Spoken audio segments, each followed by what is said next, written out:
Hello students, welcome to Biomentors classes online. So today we are going to discuss numericals on the chapter oscillation.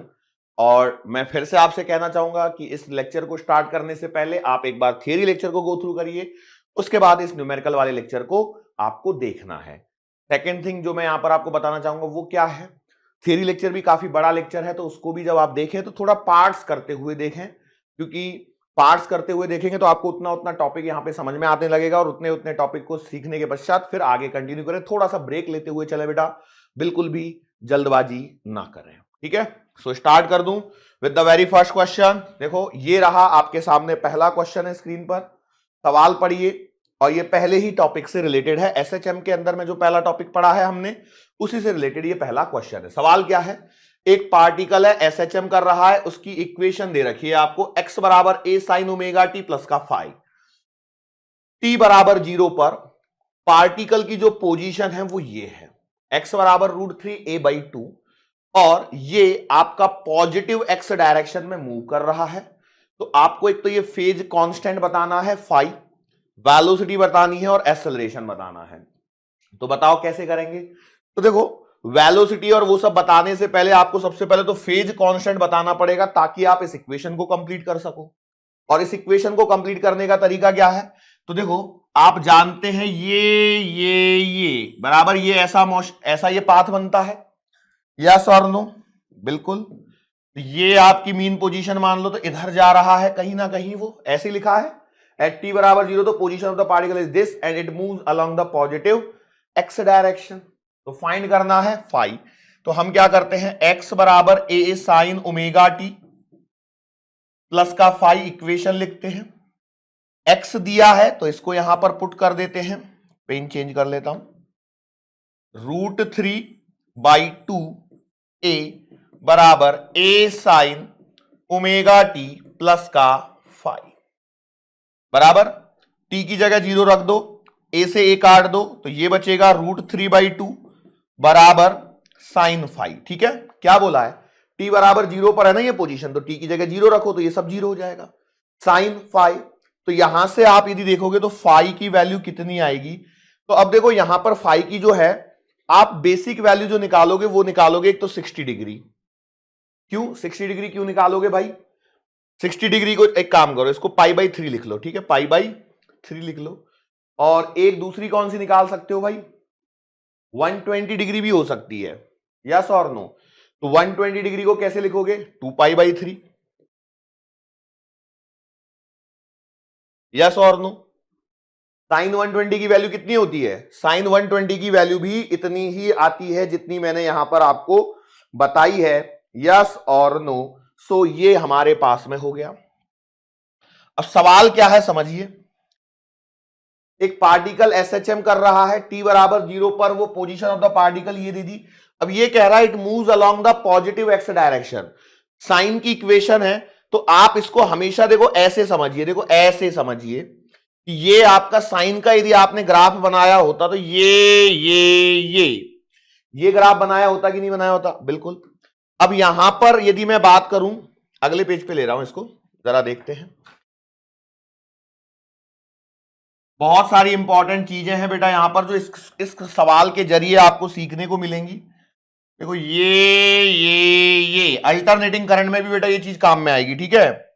तो जरा ध्यान से देखना, ये क्या हो जाएगा, इसका एम्पलीट्यूड हो जाएगा, यस और नो। अच्छा देखो यदि इस डायग्राम में यदि मैं देखूं तो ये 0 एंगल आएगा, ये π/2 आएगा, ये वाला क्या आएगा, पाई आएगा, ये वाला 3π/2 आएगा और ये वाला 2π आएगा। ये बात तो क्लियर है, देख लो बेटा।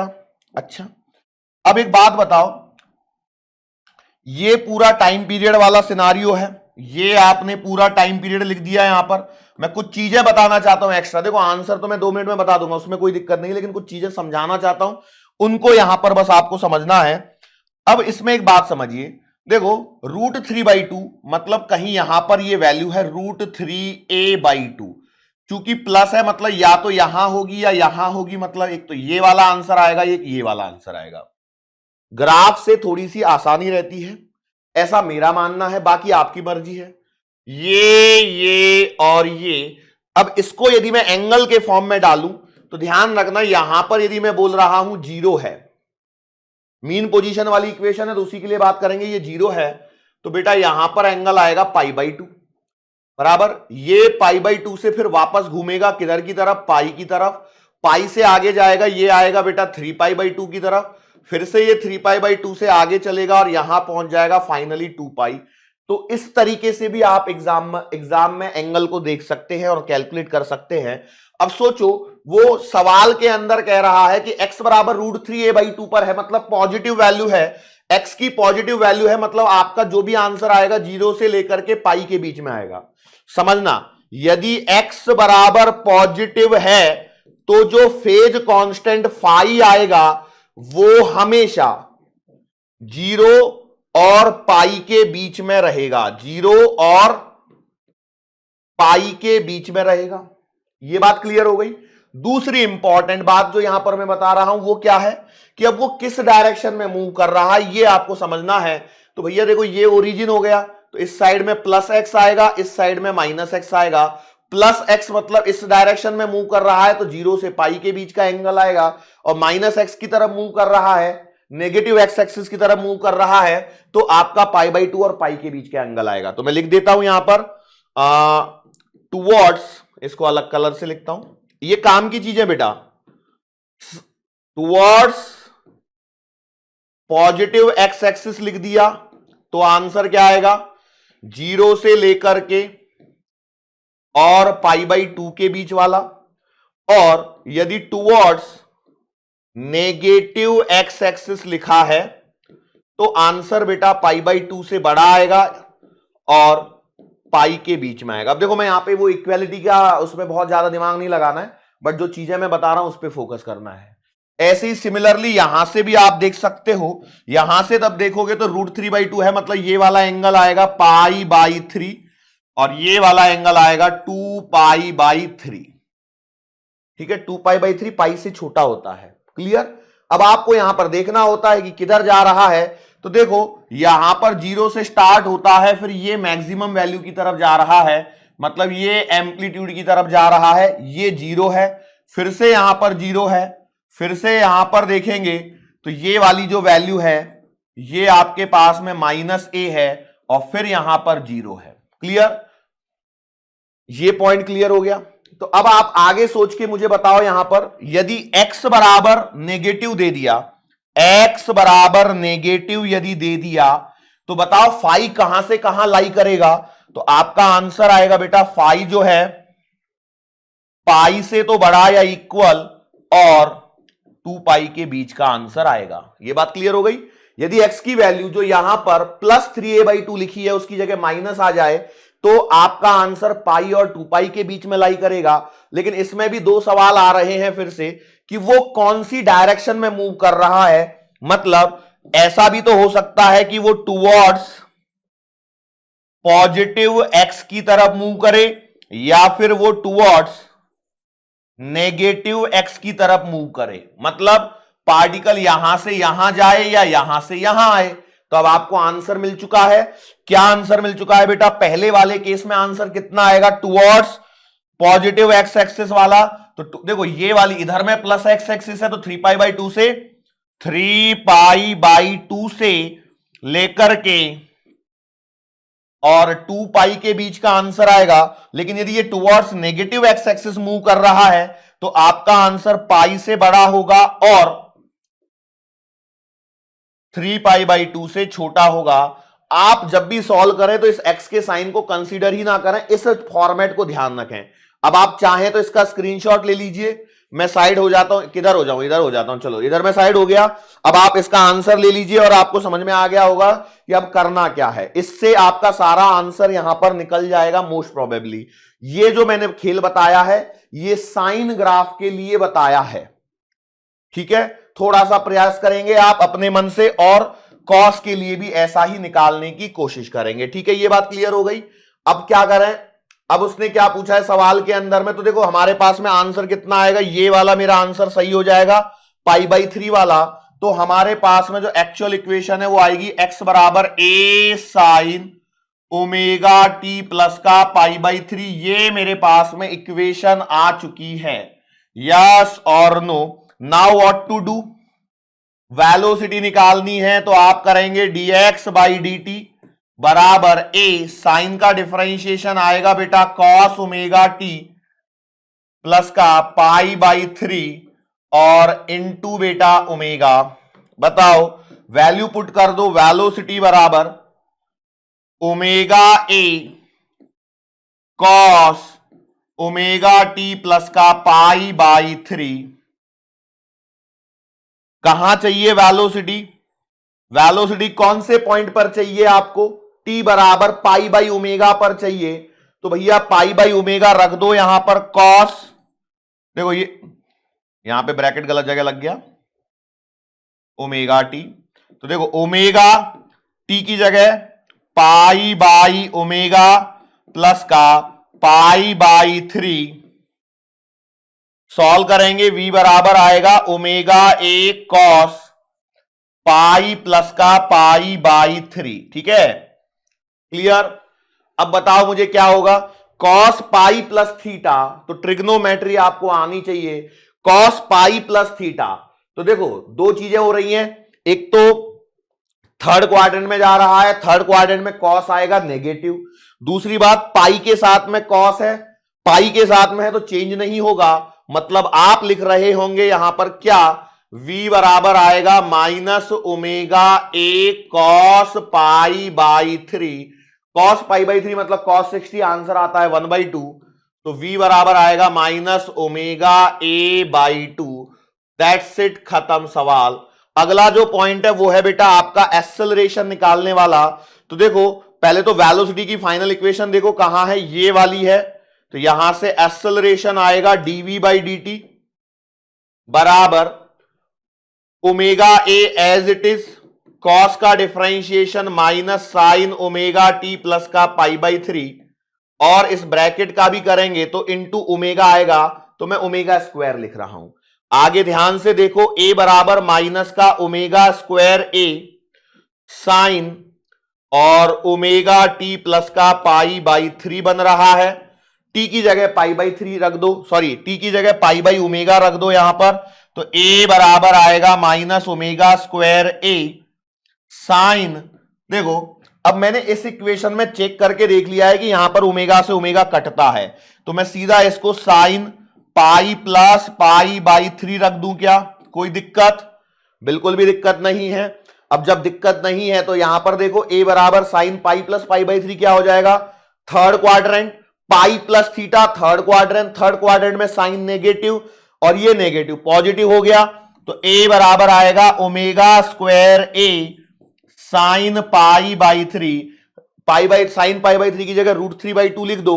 तो एक्सेलरेशन का जो आंसर आएगा √3 omega square A by 2 answer आएगा। तो बताओ हमने एक सवाल किया है कि 3 सवाल किए हैं? मैंने एक सवाल करवाया है या 3 सवाल करवाए हैं? पहले तो इसका आंसर दे दो मेरे को। आप में से बहुत से लोग बोलेंगे सर पक्का है हमने 3 सवाल यहां पर कर लिए हैं। कितने सवाल कर लिए हैं? 3 सवाल कर लिए हैं। कौन कौन से 3 हो गए? एक तो ये, इसके अलावा मैंने यहां पर कॉन्सेप्ट भी सिखाए हैं जो कि थियरी लेक्चर में आप देख चुके होंगे, लेकिन फिर भी जिन्होंने नहीं देखा है उनके लिए मैंने ये कॉन्सेप्ट एक यहां पर आपका बिल्ड किया है। यहां पर वेलोसिटी का आंसर मैंने निकाल के दिया है माइनस ओमेगा ए बाई 2, और एक्सेलरेशन का आंसर यहां पर निकाल के दिया है √3 ओमेगा स्क्वायर ए बाई 2। आगे बढ़ता हूं मैं अगले सवाल की तरफ। सवाल देखो क्या है, एक पार्टिकल है जो क्या कर रहा है, SHM कर रहा है, जिसका एम्पलीट्यूड आपको 10 सेंटीमीटर दिया गया है। What distance from the mean position are the kinetic and potential energies equal? Amplitude दिया है उसने और पूछा है कि भैया काइनेटिक एनर्जी और पोटेंशियल एनर्जी बराबर है। तो मैं क्या करूं बताओ? मैं तो फॉर्मूला लगा देता हूं, काम खत्म। इसका फॉर्मूला आएगा half M omega square A square minus x square बराबर half M omega square X square. Clear? चलो फटाफट half M omega square cut जाएगा तो A square minus x square बराबर एक्स स्क्वायर आएगा। सो इट इंप्लाइज 2x² बराबर a² आएगा। सो यहां पर देखिए x² बराबर a²/2 आएगा और सॉल्व करेंगे तो x बराबर आएगा ±a/2। दोनों की दोनों आंसर सही है। ध्यान रखना कहीं ऐसा ना हो कि ऑप्शन में माइनस वाला ना दिखे तो आप गलत करिए आओ, ठीक है। तो गलती नहीं करनी है, मैं ऐसा उम्मीद करता हूं, ठीक है। हो गया। ए की वैल्यू कितनी है 10 centimetre, 10/2 5 centimetre is the correct answer. आगे आ जाओ अगले सवाल पे। सवाल देखो यहां पर क्या दिया गया है। The maximum speed of acceleration of particle executing simple harmonic motion are 10 metre पर सेकेंड एंड 50 सेंटीमीटर पर सेकेंड। यहां पर सवाल में कुछ गलती लग रही है। Find the position of the particle when the speed is 8 centimetre. मुझे लग रहा है यहां पर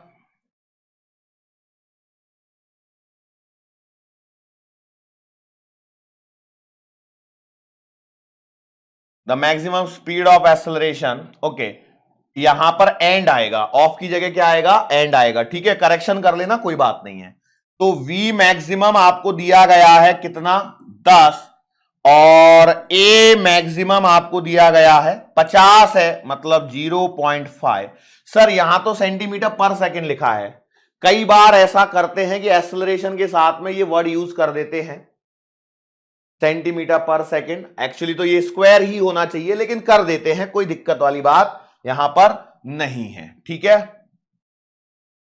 अब यदि 50 सेंटीमीटर दिया है, 50 सेंटीमीटर 10 मीटर नहीं देगा, नहीं 50 मीटर पर सेकेंड स्क्वायर ही होना चाहिए। चलो ठीक है, कोई बात नहीं। यहां से देखो, अब V मैक्सिमम जो होता है वो तो ओमेगा A होता है और A मैक्सिमम जो होता है वो ओमेगा² A होता है।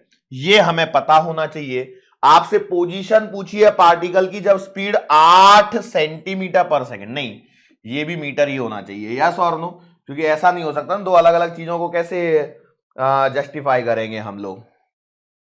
Find the position of the particle when the speed is 8 metre पर सेकेंड। तो थोड़ा सा करेक्शन है इसमें, टाइपिंग एरर है, कोई बात नहीं। तो कैसे निकालेंगे, तो भैया देखो स्पीड का फॉर्मूला होता है ω√A² माइनस का x²। ये तो क्लियर है। अब एक बात बताओ, मुझे यहां पर पूछा है पोजीशन, मतलब x तो निकालना है, v यहां पर गिवन है 8, मतलब ये ओमेगा मिल जाए और ये a मिल जाए तो मेरा काम हो जाएगा, यस और नो। तो इसकी खोज कैसे करें, तो यहां पर देखिए ओमेगा a बराबर है 10 और ω² A बराबर है 50। यदि मैं दोनों को डिवाइड कर दूं तो 1/ω, या मैं सीधा लिखूं तो ओमेगा बराबर आएगा 5, यस और नो। भाई दोनों को डिवाइड कर दो आपस में, ओमेगा A से ओमेगा A कैंसल, 1/ω बराबर 1/5, तो ओमेगा बराबर 5 आ गया। तो एक काम तो मेरा हो गया। दूसरा काम देखो, इस इक्वेशन को यदि मैं ध्यान से देखूं तो tan बराबर है ओमेगा A, तो मतलब tan बराबर ओमेगा है 5 इंटू A, तो A बराबर आएगा आपके पास में 2। A मिल गया, देखो ओमेगा मिल गया, A मिल गया, तो x निकाल सकते हैं। तो बताओ क्या करेंगे, अगले पेज पे लेके जा रहा हूं, सीधी सीधी सी बात है। 8 बराबर 5 √2 का स्क्वायर, गलत लिख दिया शायद मैंने, ओमेगा, हाँ ठीक है, A 2 ही है, ओमेगा 5 ही है, 2 का स्क्वायर माइनस x²। सिंपल सी बात है, स्क्वायर कर दो सीधा, 64 बराबर 25, 4 माइनस का x²। यहां देखेंगे तो 64 बराबर आएगा 100 माइनस 25 x²। यहां से देखेंगे, इसको इधर लाएंगे तो 25 x² बराबर 100 में से 64 गए तो कितना आएगा बेटा 36, तो x² बराबर आएगा 36/25। Take the square root, x बराबर आएगा ±6/5, या मैं बोलूं ±1.2 मीटर। क्लियर, कोई दिक्कत, कोई दिक्कत तो नहीं होगी ना, सिंपल सा सवाल है, कोई दिक्कत नहीं है बेटा। एक बात और यहां पर ध्यान रखना, x का आंसर कभी भी a से बड़ा नहीं आना चाहिए। x का जो आंसर है जो 1.2 आ रहा है मेरा, तो इस सवाल के लिए a का आंसर कितना है 2 है, तो इससे छोटा है कि नहीं है, हमेशा इसको छोटा ही होना पड़ेगा। ज्यादा से ज्यादा इक्वल हो सकता है, लेकिन इक्वल होगा तो वेलोसिटी जीरो होगी, इक्वल होगा तो वेलोसिटी जीरो होगी। क्लियर? सवाल समझ में आया? कर सकते हैं क्या ऐसे सवालों को? अच्छा चलो मैं आगे एक और सवाल यहां पर लेता हूं, सवाल देखते चले जाओ। अगेन ये भी आपका जो स्टार्टिंग का कॉन्सेप्ट था, क्या है? The equation of motion of a particle started at t बराबर 0 इज गिवन बाई x बराबर 5 sign 20t plus pi by 3।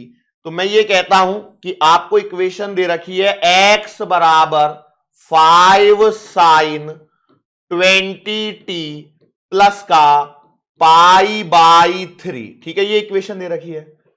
x is in centimeter and t in second. When does particle first come to rest? First come to rest. First come to rest. पहली बार zero कब होगी? अब चूंकि मैं आपको अभी थोड़ी देर पहले एक सवाल करवा चुका हूं, ये सवाल उसी से मिलता जुलता है।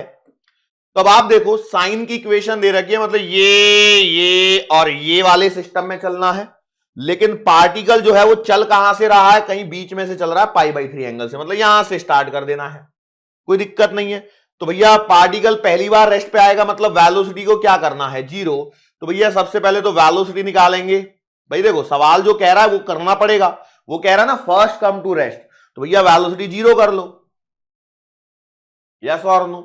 तो ये आ गया dx बाई dt 5, साइन का डिफरेंशिएशन करेंगे cos 20t प्लस का पाई बाई 3 इंटू 20। बोलो क्लियर है?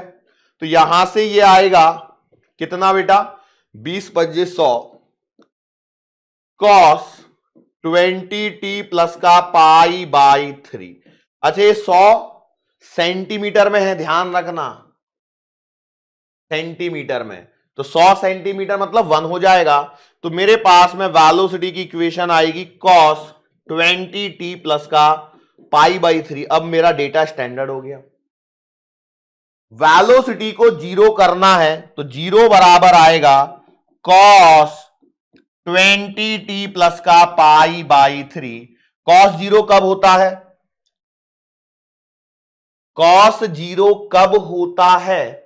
जब ये एंगल पाई बाई 2 हो, मतलब आप ये कह सकते हैं कि ये पूरा डेटा पाई बाई 2 के बराबर होना चाहिए भाई, तभी तो जीरो आएगा। cos 90 जीरो होता है तो 90 मतलब पाई बाई 2, यस और नो। तो मैं आगे सॉल्व करता हूं, तो भैया पाई बाई 2 बराबर आएगा 20t प्लस का पाई बाई 3। इसको सॉल्व करेंगे 20t बराबर मिलेगा pi by 2 minus pi by 3 करेंगे तो आंसर मिलेगा पाई बाई 6। सही है क्या? एलसीएम लेके देख लूं क्या, या इसको सॉल्व कर लो। लो पाई बाई 2 माइनस का पाई बाई 3, एलसीएम आएगा 6, सॉल्व कर लो। 20t बराबर आएगा पाई बाई 6, t बराबर आएगा पाई बाई 120। खत्म। फिर क्या पूछा है सवाल में? First have zero acceleration. तो भैया देखो ये ठहरी है आपकी वेलोसिटी की इक्वेशन, तो इससे एक्सेलरेशन निकालो और सॉल्व करो।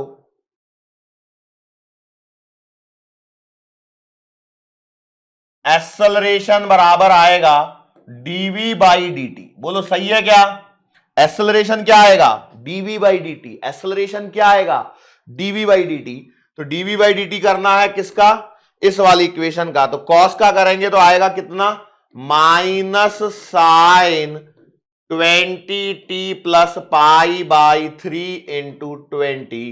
तो योर एक्सेलरेशन आएगा minus 20 sine 20t plus pi by 3। बोलो यस और नो। क्या ये वाली बात यहां तक सही है क्या? बिल्कुल सही है। अब सवाल में क्या पूछा? एक्सेलरेशन को जीरो करना है, मतलब माइनस 20 साइन 20t प्लस का पाई बाई 3 को जीरो करना है।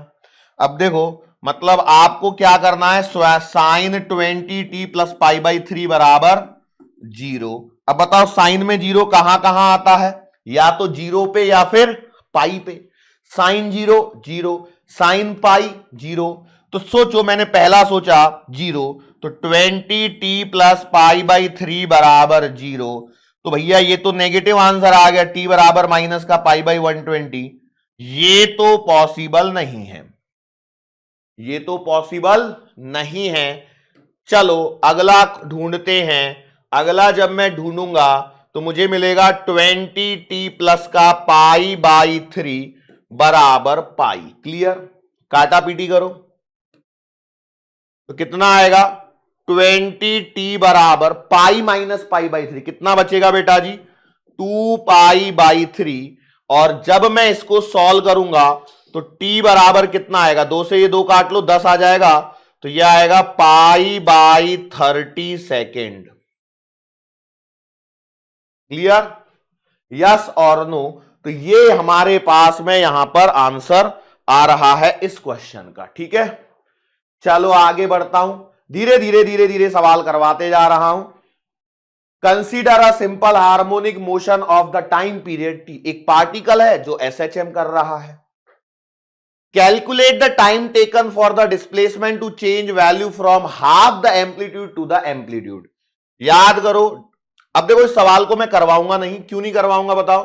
क्योंकि ये सवाल मैंने लेक्चर में करवाया हुआ है, during the lecture, theory lecture में। आप याद करो, देखो ये है 0, यहां पर कहीं आएगा a/2 और यहां आएगा a। मैंने इसमें सवाल करवाया हुआ है ड्यूरिंग द लेक्चर, और उस सवाल के अनुसार मैं सीधा आंसर निकाल रहा हूं। यहां से यहां तक 0t/4। ये वाला जो सेक्शन है ये लगता है t/12 का, और ये वाला लगता है t/6 का। याद है? तो सीधा आंसर आ जाएगा कहां से कहां तक? हाफ से फुल तक। तो your answer is t/6। Answer for this question is t/6। Lecture में भी पढ़ाया है, तो आपको इसका रिजल्ट डायरेक्टली पता है। ठीक है, क्लियर? चलो आगे बढ़ता हूं अगले सवाल पे। सवाल देखो, काफी छोटा सा सवाल लग रहा है क्या?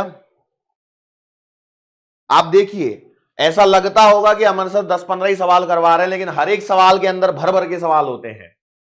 होते ही नहीं होते हैं? काफी बड़े बड़े लेक्चर लेते हैं। अमर सर के साथ यही परेशानी है सर। अमर सर एक बार पढ़ाना शुरू कर देते, उनको तो पता ही नहीं चलता कि खत्म भी करना है लेक्चर, खत्म भी करना है लेक्चर, है ना? ऐसे ही होता है क्या? चलो कोई नहीं। A particle executing simple harmonic motion has angular frequency, मतलब ओमेगा है। ये है क्या? अच्छा, यदि ये ओमेगा है तो यहां क्या लिखा है? यहां लिखा है 6.28 पर सेकेंड। 6.28 पर सेकेंड। ये कैसे हो रहा है? रेडियन पर सेकेंड होना चाहिए। यहां पे थोड़ा सा ये और एक करेक्शन है, रेडियन पर सेकेंड होना चाहिए, क्योंकि एंगुलर फ्रीक्वेंसी लिखा है तो इसको 6.28 2 पाई होना चाहिए, क्योंकि 2 पाई दिख रहा है। क्लियर? एम्पलीट्यूड यहां पर 10 सेंटीमीटर है। Find the time period etcetera etcetera. ये सवाल है, बताओ। तो टाइम पीरियड तो होता है बेटा कितना? 2 पाई अपॉन ओमेगा। ओके, तो ये आएगा 2 पाई अपॉन, ये है 6.28। 6.28 पता है क्या होता है? 2 इंटू 3.14, जो पाई ही है। मतलब आंसर आएगा 1 सेकेंड। पहला सवाल done. Maximum speed, maximum speed मतलब v मैक्सिमम आएगा आपके पास में कितना बेटा जी? Omega A. ओमेगा है 6.28 इंटू 10 सेंटीमीटर, मतलब अपॉन 100। मीटर में आंसर देना रहता है जनरली। तो कितना हो जाएगा? 0 से 0 cancel, answer will be 0.628 metre पर सेकेंड। ये भी डन हो गया। चलो अगले सवाल पे आ जाओ। द मैक्सिमम एक्सेलरेशन, तो ए मैक्सिमम आता है बेटा जी ओमेगा स्क्वायर ए। अब इसको करने का सिंपल तरीका देखो। ओमेगा है 2 पाई का स्क्वायर इंटू 10/100। देखो 2 का स्क्वायर आएगा 4, पाई का स्क्वायर आएगा 10, ये आएगा 10/100। कॉमन सेंस लगाओगे तो जल्दी हो जाएगा, 4 मीटर पर सेकेंड स्क्वायर। सवाल का आंसर डन। 3 सवाल हम लोगों ने बड़े ही आराम आराम से करते हुए भी फटाफट निपटा लिए हैं। मैं ऐसी उम्मीद यहां पर कर रहा हूं। यस और नो? कर सकते हैं ना? हालांकि आप सेंटीमीटर पर सेकंड में भी आंसर दे सकते हैं। कैसे? 4 का स्क्वायर करोगे 16 पाई स्क्वायर, तो 160 पाई के हिसाब से आंसर दे सकते हो। तो वो कहीं ना कहीं आपके ऊपर निर्भर करता है। सवाल है the speed when displacement is 6 centimetre from the mean position, तो स्पीड वाला फॉर्मूला लगेगा v बराबर omega under the root of a square minus का एक्स स्क्वायर। क्लियर? v बराबर ओमेगा कितना है बेटा जी? 6.28 under the root of displacement है 6 सेंटीमीटर और एम्पलीट्यूड है 10, तो कितना आएगा? 10 का स्क्वायर, सॉरी 10/100 का स्क्वायर माइनस 6/100 का स्क्वायर, तो 100 तो बाहर आ जाएगा, तो v बराबर आएगा 6.28 divided by 100 into under root के अंदर में 100 माइनस 36 मतलब 64 का रूट आएगा 8। v बराबर आएगा 6.28, एक काम करो इसको 2 पाई रहने दो, 2 पाई अपॉन 100 इंटू 8 मतलब v बराबर आएगा 16 पाई बाई 100 मीटर पर सेकेंड, या हो सकता है वो आंसर दे दे 16 पाई सेंटीमीटर पर सेकेंड। जो भी देगा एग्जाम ना, सर ये मीटर पर सेकेंड से सेंटीमीटर पर सेकेंड में कहां कन्वर्ट करना सीखा है? कहां सीखा है? यूनिट्स एंड मेजरमेंट में। चलो भाई ये वाला सवाल भी अपना डन हो गया। अब देखो क्या बोला है, द स्पीड एट t बराबर 1/6 second assuming that the motion start from rest at t बराबर 0। ये अज्यूम करना है कि आपकी मोशन कहां से स्टार्ट हो रही है? t बराबर 0 से।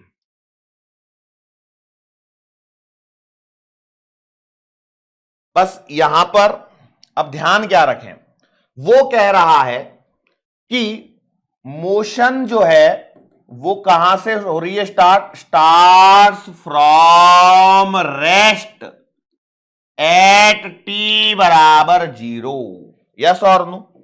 तो मुझे बताओ मैं इक्वेशन क्या लिखूं? x बराबर a साइन ओमेगा टी लिखूं या x बराबर a कॉस ओमेगा टी लिखूं? बताओ कौन सी इक्वेशन लिखूं? बताओ, फिर से पढ़ो सवाल को। देखो यहां पे क्या पूछा है, द स्पीड एट t बराबर 1/6 सेकेंड। यदि टाइम्स के बेसिस पर स्पीड निकालनी है, देखो सिंपल बात समझो, यदि पोजीशन x दिया है और वेलोसिटी निकालनी है तो ये इक्वेशन लग जाएगी, ये फॉर्मूला लग जाएगा। लेकिन इस सवाल में टाइम दिया है और फिर स्पीड पूछी है, मतलब आपको जो साइनोसॉइडल इक्वेशन है उन्हीं की मदद लेनी पड़ेगी। बट यहां पर अज्यूम ये करना है motion start from rest at t बराबर 0। तो अब आप देखिए ये जो पाथ बनाते हैं, मैंने एक बात बताई है आपको। क्या बताई है बेटा? कि बेटा यहां पर t बराबर 0 पर मोशन यहां से स्टार्ट हो रही है, ये मीन पोजीशन है, तो यहां इक्वेशन x बराबर a साइन ओमेगा t है। लेकिन यहां पर स्पीड 0 नहीं होती है, होती है क्या? नहीं। एक्चुअली क्या होता है मैंने आपको बताया, ये एक फोटोग्राफ है जो SHM का है, मैंने स्टडी यहां से करना स्टार्ट करा है। मतलब यदि यहां से स्टार्ट होता है t बराबर 0 पर तो x बराबर आता है a कॉस ओमेगा t। अब यहां से स्टार्ट यदि होता है तो यहां तो वेलोसिटी 0 होती है, मतलब यही इक्वेशन है, ये नहीं है। क्लियर? चलो तो मेरे पास ये आइडिया क्लियर होने के पश्चात मैं लिख दूंगा x बराबर आएगा a कॉस ओमेगा t। अच्छा वेलोसिटी कितनी आएगी? dx बाई dt बराबर a कॉस का differentiation minus sine omega t और ओमेगा, वेलोसिटी की इक्वेशन आ गई माइनस का omega a sine omega t। Clear? अब सवाल में कहां पूछा है? t बराबर 1/6 पर ओमेगा की वैल्यू है, इसकी वैल्यू है, पुट कर दो, v बराबर आएगा -6.28 इंटू ए कितना है? 10 सेंटीमीटर साइन ओमेगा, ओमेगा कितना है यहां पर भाई? अच्छा फिर से वही लिख रहा हूं मैं, 6.28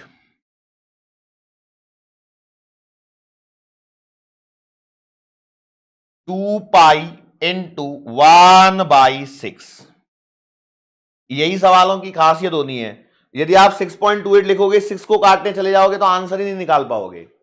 तो 2 पाई रखो, 2 से कटेगा 3 बार, तो बताओ मेरे पास में आंसर क्या आएगा, v बराबर -0.628 सेंटीमीटर पर सेकंड में भी दे सकते हो आंसर, ध्यान रखना, कोई जरूरी नहीं है उसको मैं ऐसे ही करूं, ठीक है।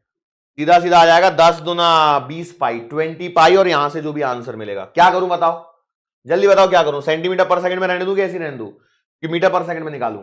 देखो कहीं ना कहीं ये ऑप्शंस पर निर्भर करता है सर, यही इसीलिए तो हम कह रहे हैं कि आप ऑप्शन दिया करो। तो मैं दोनों आंसर निकाल के बता देता हूं भाई, कोई दिक्कत थोड़ी है। आप तो ये मान लेना 2 सवाल हो गए। ओके चलो, यहां बचेगा साइन पाई बाई 3, तो v बराबर आएगा -0.628। साइन पाई बाई 3 कितना होता है बेटा, sine pi by 3 sine 60√3/2, multiply कर लो और आंसर ले लो। अब यदि मैं इसको 2 पाई वगैरह रहने देता हूं तो क्या कर सकता हूं, देखो इसको सेंटीमीटर पर सेकंड में रहने देता हूं, तो ये आएगा v बराबर -2 पाई इंटू 10 और इंटू साइन पाई बाई 3, ये आएगा कितना, माइनस का 20 पाई इंटू √3/2, ये आएगा माइनस का 10√3 पाई सेंटीमीटर पर सेकेंड। खत्म। अलग अलग प्रकार से अब ऑप्शंस को जमाया जा सकता है, बाकी कुछ भी नहीं है, ठीक है, कर लोगे।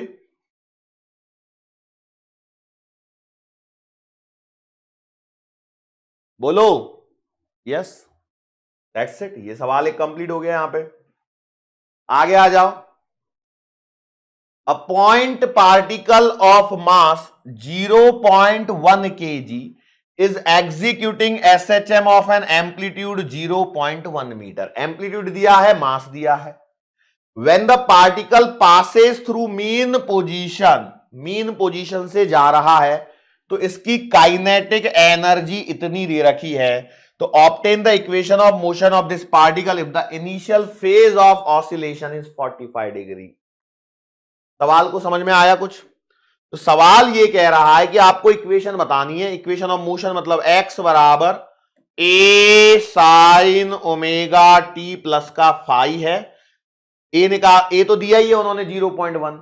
अब आपको क्या निकालना है, ओमेगा निकालना है और फाई निकालना है। फाई भी नहीं निकालना है, फाई तो उसने दिया, ओमेगा निकालना है इनडायरेक्टली। तो एक बात बताओ, मीन पोजीशन पर आपका वेलोसिटी मैक्सिमम होगी और वो कितनी होगी, ओमेगा ए। तो काइनेटिक एनर्जी का जो फॉर्मूला होता है वो होता है बेटा half M omega square A square minus का एक्स स्क्वायर। तो मीन पोजीशन पर काइनेटिक एनर्जी x बराबर 0, तो भैया काइनेटिक एनर्जी आ जाएगी half M omega square A square. अब काइनेटिक एनर्जी कितनी दे रखी है, ये दे रखी है 8 इंटू 10 टू द पावर -3 बराबर हाफ, मास कितना दे रखा है 0.1 इंटू ओमेगा स्क्वायर इंटू ए कितना दे रखा है 0.1 का स्क्वायर। फटाफट देखो, देखो 0.1 का स्क्वायर तो क्या 10 की पावर -3 आएगा जो काट देगा, 2 इधर आएगा तो बेटा ओमेगा स्क्वायर बराबर तो 16 आएगा और ओमेगा बराबर आएगा 4। खत्म। अब क्या बचा इसमें बताओ, इक्वेशन लिखनी है। क्या बनेगी इक्वेशन, x बराबर 0.1 साइन ओमेगा की जगह 4t प्लस 45 डिग्री को क्या लिखेंगे पाई बाई 4। लो भैया इक्वेशन आ गई। अलग अलग वैरायटी के सवाल चल रहे हैं, सबको मिक्सिंग कराता हुआ चल रहा हूं। सो मैं उम्मीद करता हूं कि यहां तक आपको कोई परेशानी मेरे हिसाब से तो नहीं होनी चाहिए। अगले सवाल पे यदि मैं मूव ऑन करता हूं तो मुझे जो सवाल मिल रहा है वो कुछ ऐसा है जो सामने है कि एक सिंपल पेंडुलम है। क्या है, सिंपल पेंडुलम है जिसकी लेंथ 40 सेंटीमीटर है, उसका एंगुलर एम्पलीट्यूड इतना दिया गया है, फाइंड द टाइम पीरियड। अब सवाल में थोड़ी परेशानी हो गई। क्यों परेशानी हो गई, हो रही है क्या? कुछ नहीं है, सिंपल पेंडुलम की लेंथ दे रखी है तो टाइम पीरियड तो भैया t बराबर 2 pi under the root of l by G है ना।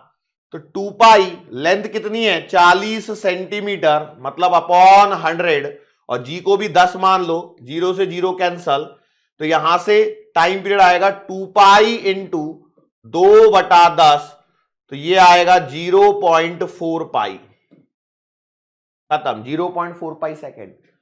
लो भाई एक सवाल डन, डनाडन डन। अगला सवाल यहां पर देखो क्या दिया गया है, the linear amplitude of Bob यहां पर पूछा गया है, यस और नो। अब ये लीनियर एम्पलीट्यूड कैसे करें, तो सवाल के अंदर में देखो क्या हो रहा है। इसके लिए आपको सिंपल पेंडुलम का कॉन्सेप्ट मुझे थोड़ा सा वापस से बताना पड़ेगा, हालांकि मैं आपको बता चुका हूं वो एक अलग बात है, लेकिन फिर भी ये यहां आ गया बॉब, ठीक है।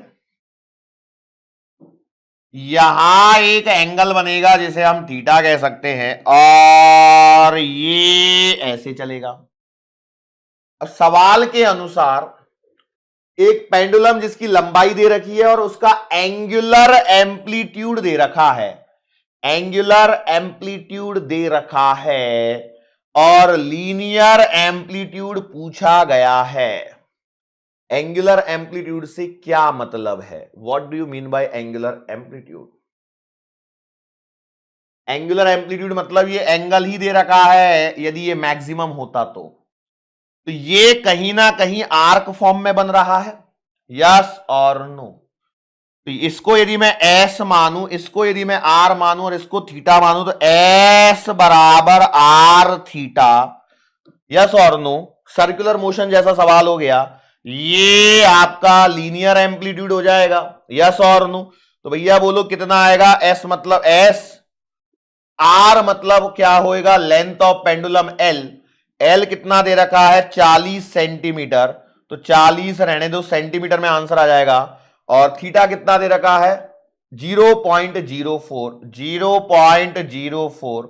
देखो चार, देखो ये जीरो ऐसे ही, 4 चौका 16, तो 1.6 सेंटीमीटर, कितना आएगा 1.6 सेंटीमीटर, कितना आ रहा है, ध्यान रखना इन जीरो में गलती मत कर देना भाई,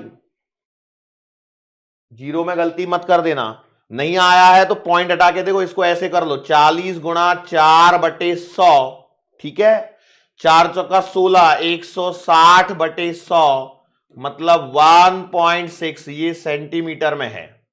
सर 2 जीरो बढ़ा तो दी, फिर काय को सेंटीमीटर लिखा है बेटा, ये पॉइंट हटाया है उसकी जीरो है ये, है ना, ठीक है। 40 तो अभी भी सेंटीमीटर में एज इट इज ही है, नहीं तो गड़बड़ी कर बैठोगे, clear.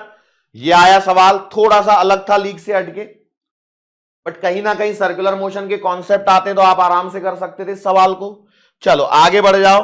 The speed of the bob when the string makes 0.02 radian with the vertical, ये कैसे करें, सवाल देखो, v बराबर omega under the root of a square minus x square तो मुझे पता है, लेकिन अब ये कौन सी नई आफत आ गई, क्योंकि देखो पोजीशन यदि मुझे x पता होती तो मैं, ओमेगा पता है, ओमेगा पता है ना,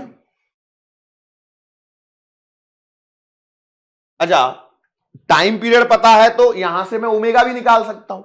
प्रॉब्लम ये, इसका क्या करूं, तो बेटा समझो इस इक्वेशन को हम रिप्लेस कर सकते हैं, v बराबर omega under the root of theta naught का square minus theta square. Sir ये कैसे आया, ये आया यहां से, v बराबर u प्लस एटी को हम लिखते हैं ओमेगा फाइनल बराबर ओमेगा इनिशियल प्लस का अल्फा इंटू टी। याद आ रहा है ये कच, ये बताया है कि नहीं बताया, तो वही है, बस अब ओमेगा की जगह सब कुछ रख दो और पुट करो और आंसर निकालो। कैसे, देखो t कितना आया 0.4 पाई, तो आपने लिखा v बराबर ओमेगा मतलब 2 pi upon T under the root of theta naught का स्क्वायर माइनस थीटा का स्क्वायर। टी की वैल्यू पुट करना बेटा जरा, v बराबर आएगा 2 pi upon 0.4 pi under the root of theta naught कितना, एंगुलर एम्पलीट्यूड 0.04 है, तो यहां भी आएगा वही 0.04 का स्क्वायर माइनस एंगुलर पोजीशन 0.02 का स्क्वायर। अब एक बात और मैं बताता हूं, देखो यदि मैं पॉइंट हटाऊंगा तो अंडर 100 आएगा, यहां भी पॉइंट हटाऊंगा तो अंडर 100 आएगा, बाहर निकाल लो। v बराबर पॉइंट हटाओगे 0 बढ़ेगा, पाई से पाई कैंसल, 2 से ये 2 बार कटेगा, 10/2 मतलब 5 आएगा, नीचे 100 आएगा, अंडर रूट के अंदर में 4 का स्क्वायर माइनस 2 का स्क्वायर, v बराबर आएगा 5/100। 4 का स्क्वायर माइनस 2 का स्क्वायर, 16 में से 2 गए तो बेटा ये आएगा √14, 5 से काटोगे ये 20 आएगा, v बराबर आ रहा है √40/20। सवाल एक ही है, सवाल एक ही है, और वो क्या है, ये मीटर पर सेकंड है या रेडियन पर सेकंड है या क्या है, बताओ, ये आंसर हमको देना है। √14/20 सही चल रहा है ना सब कुछ। 0.02 था, ये 0.04 था। 4 का स्क्वायर 16 ही मैंने किया है, 4 का स्क्वायर मैंने 16 ही किया है, 16 में से 2 गए तो हाँ सही ही कर रहा हूं, प्रॉपर चल रहा है। ओमेगा की वैल्यू मेरे पास काट पीट के 5 ही आ रही है, हाँ सही चल रहा है। हाँ तो भैया बताओ ये v आएगा कि सही है कि नहीं, बताओ। गलत। अरे क्या गलती हुई, देखो मैंने आपको क्या बताया कि v बराबर u प्लस एटी, तो आप इसे ओमेगा फाइनल ओमेगा फाइनल बराबर omega initial plus alpha T लिखोगे, यस और नो। तो यहां पर ये v कैसे रह सकता है, v नहीं आएगा, ये ओमेगा डैश जैसा कुछ तो भी आएगा, और जब ये ओमेगा डैश आएगा तो ओमेगा डैश आने पर आंसर जो आएगा ओमेगा डैश बराबर, अब मैं इसको मिटा के रेडियन पर सेकेंड, समझे। आप बोलते हो ना सर ऑप्शन लेके आया करो, मैं क्यों ऑप्शन नहीं लेके आता हूं, अब समझ में आया मैं ऑप्शन क्यों नहीं लेके आता हूं। सर इतने दिनों से इतने लेक्चर में तो कोई ऐसा सवाल था नहीं था ना, कोई बात नहीं भाई,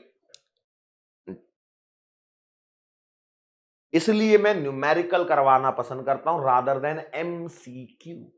यहां पर आपको सोचना पड़ता है कि क्या यूनिट लगाऊं मैं इसकी, रेडियन पर सेकेंड या मीटर पर सेकेंड या सेंटीमीटर पर सेकेंड, तो रेडियन पर सेकेंड। ओ हाँ, ये पूरी तरह से एंगुलर एसएचएम पर बेस्ड है, यस और नो। कोई दिक्कत होगी सर, पर ये वाला फॉर्मूला आपने लेक्चर में पढ़ाया नहीं था हमको सर, ये तो गलत बात है, ये तो गलत बात है, मतलब ये ओमेगा डैश बराबर ये सर पढ़ाया नहीं था, ये गलत बात करिए बस, बाकी तो ठीक है। अब मैं यही कहने की कोशिश कर रहा हूं कि भैया ये आपने पढ़ा है और ये इसको आपको लिंक ही तो करना था इस तरह से, ये लिंकिंग आ गई तो सवाल खत्म, और लिंकिंग नहीं आई तो फिर बैठे रहो, फिर क्या होना है, फिर तो कुछ नहीं होना, यस और नो। चलो तो ये हमारे पास में सारे सवाल हो गए ना इसके, कि कुछ और बच गया है। The speed of the bob when string means, अच्छा, the angular acceleration when the bob is in momentary rest, क्या है, bob is in momentary rest। ये कैसे करेंगे भैया, टेक g बराबर 10 और लिख के दिया है, एंगुलर एक्सेलरेशन मतलब आपको निकालना क्या है, alpha, when the bob is in momentary rest, momentary rest कहां हो सकता है, सोचो, टिंग टिंग और टिंग, मैक्सिमम पोजीशन पे मतलब एम्पलीट्यूड पर। अच्छा तो एक्सेलरेशन का फॉर्मूला देखो, हमको तो ये आता है कि a बराबर minus omega square x, minus को छोड़ दो, हम तो मैग्नीट्यूड पे बात करते हैं, तो a बराबर ओमेगा स्क्वायर एक्स। तो एम्पलीट्यूड पर यदि मैं बात करूंगा तो a होगा आपका maximum, omega square a, omega आपको पता है अभी निकाला था, देखो यहां पे 5/100 कुछ आ रहा था, 5 आएगा, 100 तो मैं अंदर से लेके आया हूं, तो 5 का स्क्वायर कर दो, और a कितना है यहां पर ए कितना है सर? ए तो है ही नहीं, ए तो दिया ही नहीं है। अरे भाई a linear amplitude of the bob, तो linear amplitude of the bob कहां निकाला था? ये रहा 1.6 सेंटीमीटर, तो इसको लिख दो 1.6 डिवाइडेड बाई 100, तो ये 25 चौका 100 आ जाएगा, 0.4 आ जाएगा। यस और नो? 25 चौका 100, 4 से काटो, 4 चौका 16, 0.4 सेंटीमीटर पर सेकेंड स्क्वायर, सॉरी मीटर पर सेकेंड स्क्वायर। ये पूछा है क्या आपसे? फिर से पढ़ो सवाल को। द एंगुलर एक्सेलरेशन अल्फा, तो क्या करूं? ये किसी काम का नहीं है, हमको चाहिए अल्फा, तो ये आएगा omega square theta naught, omega square 5 का स्क्वायर, थीटा नॉट 0.04, कितना आएगा? 25 गुणा 0.04, मतलब आंसर आएगा 1 रेडियन पर सेकेंड स्क्वायर। पूरा एक सवाल ने दिमाग घुमा दिया आप लोगों का। अब एक बात होता, जिनको प्रीवियस कॉन्सेप्ट क्लियर है उन्हीं को ये सवाल समझ में आया होगा, नहीं तो अदरवाइज बाकी लोग तो ये क्या हो रहा है सर, कहां से आ गए, ये कैसे करेंगे इसको हम, ऐसा चल रहा होगा आधे लोगों के दिमाग में। फिर से समझ लो इस सवाल को। सवाल की देखो लैंग्वेज खतरनाक है। यहां पर आपको एंगुलर एम्पलीट्यूड दिया गया है, लीनियर नहीं दिया गया है, तो सब कुछ चीजें एंगुलर में चलेंगी, बस इतना ध्यान रखना है। लेंथ 40 दे रखी है, लेंथ से आपका टाइम पीरियड आ गया, टाइम पीरियड से आपको ओमेगा मिल जाएगा, ओमेगा निकाल लिया, लीनियर एम्पलीट्यूड। तो मैंने यहां पर आपको समझाने की कोशिश की, कहां? यहां नहीं करी, यहां पर समझाने की कोशिश करी। ये लीनियर एम्पलीट्यूड आएगा, जो क्या आएगा? Are theta. सर ये क्यों आएगा? ये नहीं आएगा कि ये इसके हिसाब से, तो भैया ये भी आप लिखोगे तो साइन थीटा थोड़ी डाल दोगे आप, क्योंकि वैल्यूज थोड़ी है हमारे पास यही तरीका है, एस बराबर आर थीटा। तो वास्तविकता में तो एम्पलीट्यूड ये चल रहा है, ये वाला नहीं चल रहा है। यस और नो? सो एस बराबर आर थीटा से यहां पर ये लीनियर एम्पलीट्यूड आ गया। फिर क्या है? वेलोसिटी वाला सवाल था, लेकिन यहां पर देखो string makes 0.02 radian with the vertical, मतलब यहां पर भी तो एंगल ही दे रखा है, तो सारा खेल एंगल का है, तो जो आपको स्पीड मिलेगी वो भी क्या मिलेगी? ओमेगा डैश बराबर omega under root theta naught square minus theta square. ये यहां से इसको लिंक किया है। क्लियर? कोई दिक्कत नहीं है? ओके। इस तरह से इस सवाल के अंदर में बहुत सारी चीजें यहां पर हिडन में रखी हुई थी। ठीक है, कोई दिक्कत?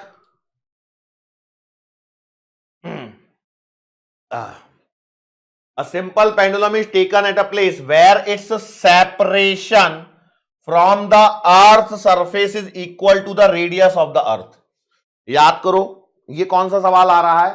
पेंडुलम का सवाल है, इतना तो समझ में आ रहा है। फिर इसको अर्थ से h हाइट पर लेकर जा रहे हो, और h बराबर कितना है? h बराबर आर ई के ई बराबर है, रेडियस ऑफ अर्थ के बराबर है। Calculate the time period of small oscillations if the length of the string is 1 centimetre. ध्यान रखना, ये pendulum of large length, small amplitude नहीं है। सिर्फ छोटे से पेंडुलम को आप आर हाइट पर लेकर गए। सवाल की लैंग्वेज को ध्यान से समझो, क्या कहने की कोशिश कर रहा है? सवाल ये कहने की कोशिश कर रहा है भैया 1 सेंटीमीटर लंबी है स्ट्रिंग की लेंथ, उसी को आप वहां पर लेके गए हो। तो एक बात बताओ, टाइम पीरियड का फॉर्मूला तो है टी बराबर 2 pi under the root of L by G बराबर, ये एक को 1 सेंटीमीटर दिया है क्या इन्होंने? मीटर होना चाहिए था ना।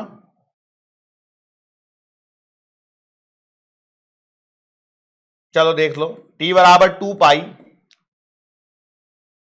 अंडर दी रूट ऑफ, देखो जी बराबर पाई स्क्वायर, याद आ रहा है कुछ?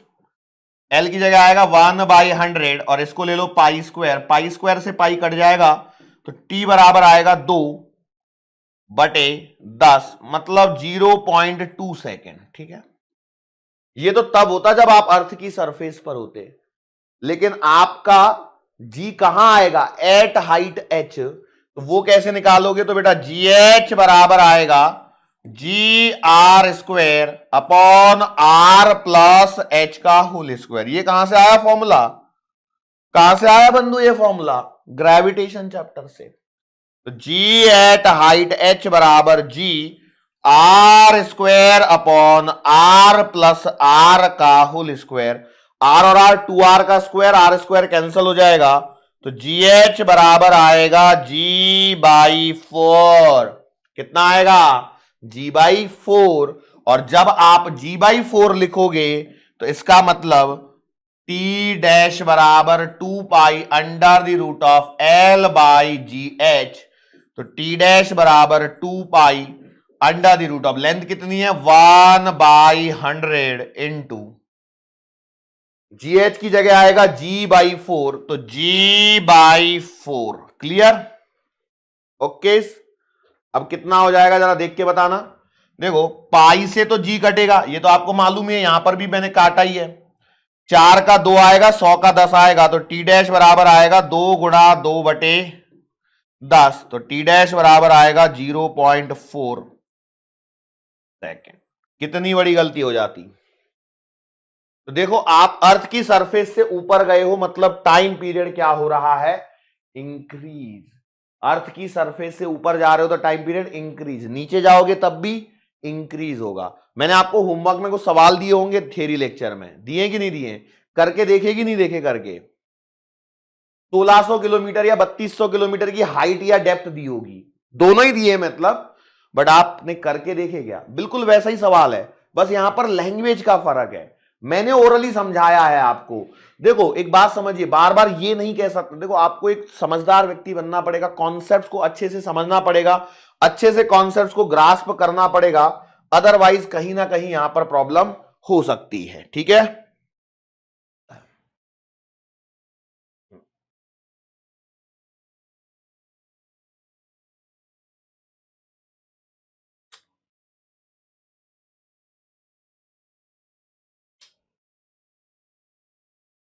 यहां पर एक डायग्राम दिया है, डायग्राम को देखो। The right block collides with the left block and sticks to it, find amplitude of resulting SHM. कैसे करना है सोचो। ये जाके इससे टकरा रहा है और चिपक भी रहा है, मतलब कहां से कॉन्सेप्ट उठाया गया, कोलिजन से। साथ में एम्पलीट्यूड पूछ रहा है, मतलब एसएचएम का भी सवाल है। तो बताओ मैं कैसे कर सकता हूं। एक बात मैं बताऊं, यदि मुझे ये चिपक जा रहा है, मतलब इस पूरे कंबाइंड सिस्टम की काइनेटिक एनर्जी पता लग जाए, तो एम्पलीट्यूड बता सकता हूं 12KA² बराबर स्प्रिंग कांस्टेंट। जाहिर सी बात है के मानेंगे। सर हमको हमें कैसे पता लगेगा आंसर कौन सी टर्म में देना है? तो एक तो स्प्रिंग कांस्टेंट को के मान लो, KMV इनके फॉर्मेट में आंसर निकालना है, KMV होनी चाहिए उसमें मतलब। अब सोचो यदि काइनेटिक एनर्जी मिल जाए, उसको मैं 12K² से कंपेयर कर दूं, तो काइनेटिक एनर्जी इस ब्लॉक की जो निकालेंगे वो आएगी कहीं ना कहीं 12M प्लस का 2M इंटू इस पूरे सिस्टम की एनर्जी पता लग जाए, V डैश मान लो, V डैश का स्क्वायर, तो 12KA² से कंप्लीट कंपेयर कर दो, एम्पलीट्यूड आ जाएगा। यस और नो? यही सोचा कि नहीं सोचा मैंने? क्यों ऐसे सोच पा रहा हूं? है क्या इस सवाल में जो दिया है? कुछ भी तो नहीं दिया। स्प्रिंग कांस्टेंट के दे दिया है, सर दिया नहीं है के। अरे भाई मान लो यार दिया है, इतना वो समझ में होना चाहिए, के दिया है, मासेस दिए, एक की वेलोसिटी दी है।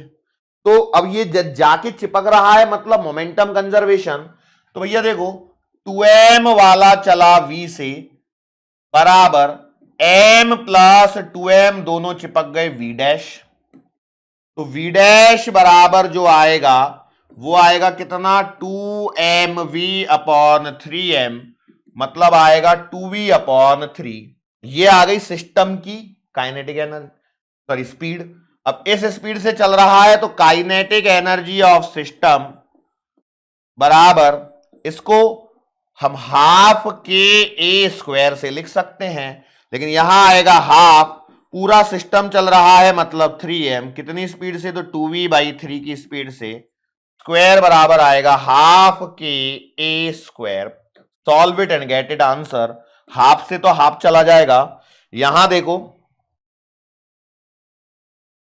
यदि मैं सीधा रूट ले लूं तो देखो A² बराबर पहले कितना आएगा, कैंसलेशन मत करना कुछ भी, के को इधर डालो, ये आएगा 3m/k और ये आएगा 2v/3 का होल स्क्वायर। मैं ऐसा क्यों कर रहा हूं अब आपको समझ में आया? सोचो यदि मैं रूट ले लेता हूं तो A बराबर कितना बचेगा, A बराबर कितना बचेगा, तो A बराबर आएगा under the root of 3m/k into 2v/3, yes और नो।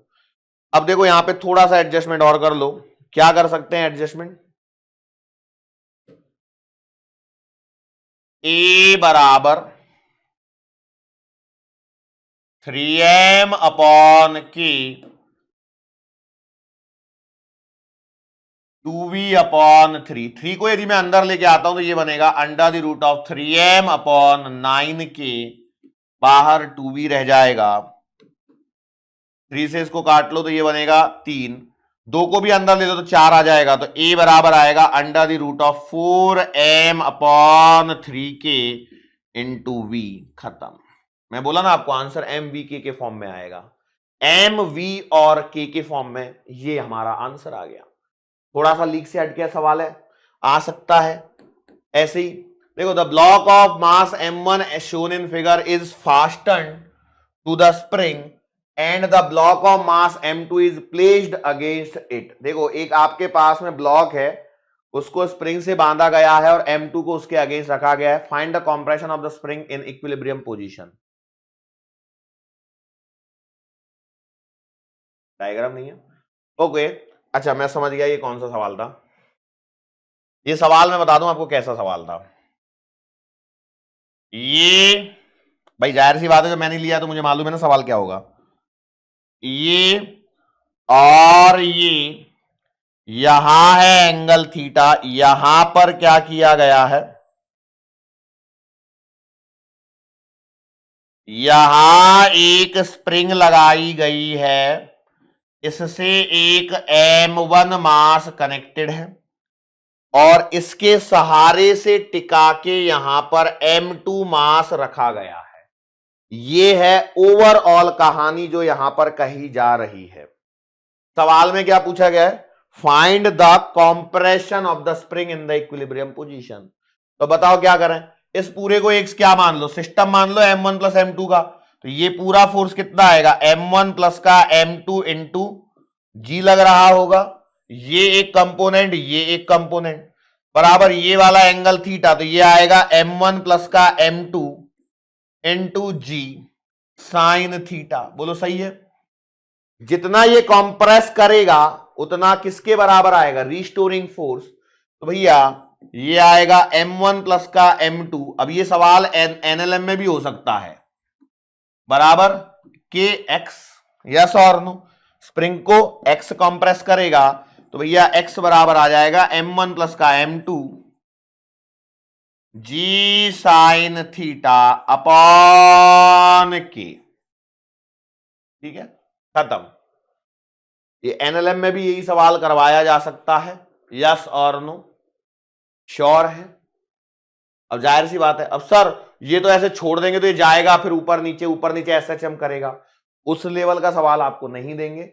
जाहिर सी बात है, सिंपल सवाल है, धीरे धीरे इसको छोड़ा गया ताकि इक्विलिब्रियम पोजीशन को अचीव किया जा सके। तो कितना कंप्रेशन हो सकता है वो यहां पर पूछा गया है। दैट्स इट, इतना सा ही यहां पर ये क्या है, सवाल है। मैं उम्मीद करता हूं इस सवाल को आप बड़े ही आराम से यहां पर कर पाएंगे। ठीक है कि नहीं कर पाएंगे? बिल्कुल कर पाएंगे। अगला सवाल देखो, the spring shown in the figure is kept in a stretch position with extension x0 when the system is release assuming the horizontal surface to frictionless, find the frequency of oscillation। क्या है ये? Coupled oscillator. क्या है ये? Coupled oscillator. यहां m1 और m2 है, दिख नहीं रहे भले ही, ठीक है। तो भैया t बराबर आएगा 2 pi under the root of mu by k. Mu कितना आएगा? m1 m2 upon m1 plus का m2 इंटू के। अब मैंने सारे सवाल देखो टाइम पीरियड के लिए करवाए, लेकिन एग्जामिनर चला के फ्रीक्वेंसी पूछ लेगा तो फ्रीक्वेंसी क्या आएगी? 1/t, मतलब 1/2 पाई अंडर द रूट के अंदर में m1 प्लस का m2 इंटू के अपॉन m1 m2। रेसिप्रोकल लेना है और कुछ नहीं करना है, इसको पलट देना है। इसको क्या करना है? पलट देना है और आपका आंसर यहां पर आ जाएगा। ठीक है, कोई दिक्कत होगी क्या? A solid sphere of mass m,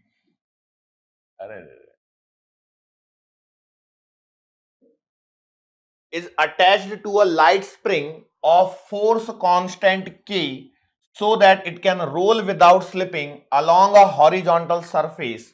ध्यान से सुनना, roll without slipping.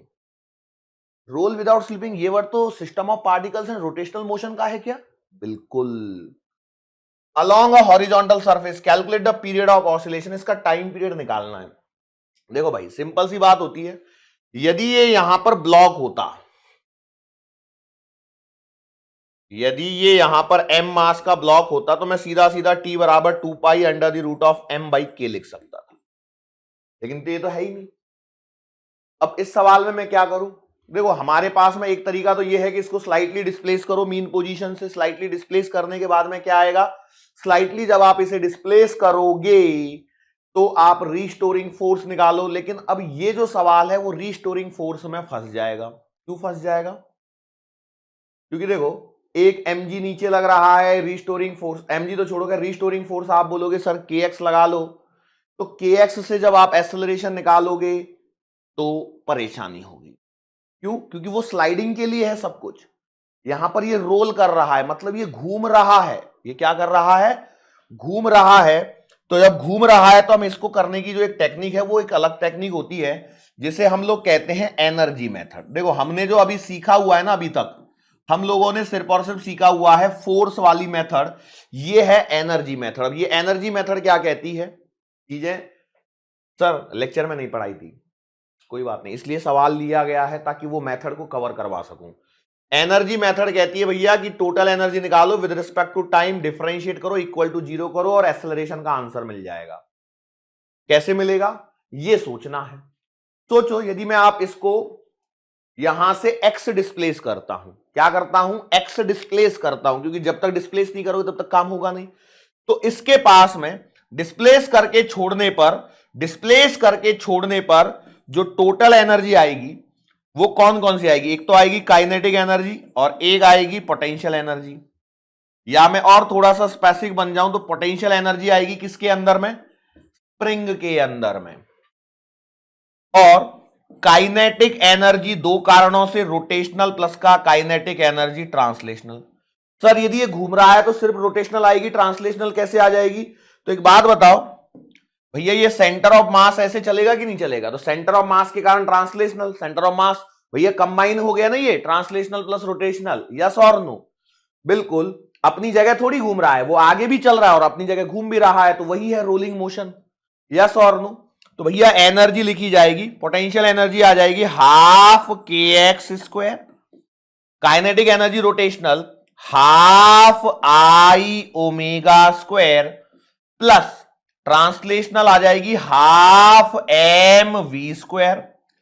बोलो कोई दिक्कत? कोई दिक्कत नहीं. अच्छा के तो ठीक है, स्प्रिंग कांस्टेंट हो गया, एक्स हमने उसी पोजीशन पर मान लिया. अब इनका क्या करें?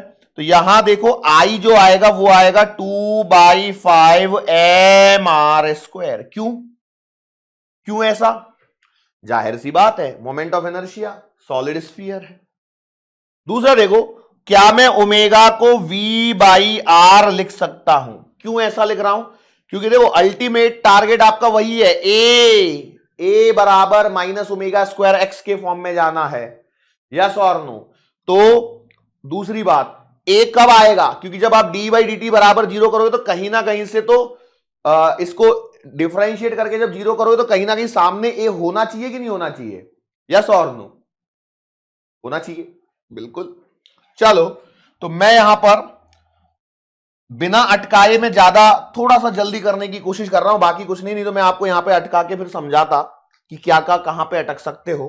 तो अभी आप देखो E बराबर आएगा हाफ kx स्क्वायर प्लस का हाफ I की जगह आएगा 2/5 एम आर स्क्वायर और इसकी जगह आएगा V/R का whole square plus half m v square. बोलो सही है क्या? बिल्कुल सही है. एम क्या है? एम है भैया इसका मास. सर मास तो दिया ही नहीं है, सिर्फ स्प्रिंग कांस्टेंट के दिया है. मैंने मान लिया मास एम है, क्या दिक्कत है मानने में? देखो कट जाएगा वो लास्ट में, उसकी टेंशन ना लो. देखो ये आर स्क्वायर से ये आर स्क्वायर कैंसल, यस और नो? 2 से ये 2 कैंसल, तो एनर्जी बराबर आएगी half kx square plus m v square by 5 plus m v square by 2, इन दोनों को यदि मैं जोड़ता हूं तो हाफ के एक्स स्क्वायर प्लस एलसीएम आएगा 10, 2 और ये 7 एम आर स्क्वायर। बोलो ये आ गई एनर्जी। आगे बढ़ जाओ। डीई बाई डी टी बराबर 0। क्यों? टोटल एनर्जी कांस्टेंट है तो डिफरेंशिएशन करोगे तो क्या आएगा? 0। एसएचएम का क्लियर फंडा है भैया, डैम्प ऑसिलेशन नहीं है तो एनर्जी हमेशा 0 ही आएगी, सॉरी एनर्जी हमेशा कांस्टेंट ही रहेगी। तो एनर्जी कांस्टेंट है तो मैं इसको डिफरेंशिएट करूंगा तो आंसर क्या आएगा? 0 आएगा। अब यहां पर आप देखो डीई बाई डी टी बराबर जब मैं लिखूंगा तो ये आएगा के बाई 2 इंटू एक्स स्क्वायर का डिफरेंशिएशन करोगे तो ये आएगा 2x dx by d t plus 7, अरे सॉरी वी स्क्वायर है यहां पे, 7m बाई 10 और ये आएगा 2v dv बाई dt।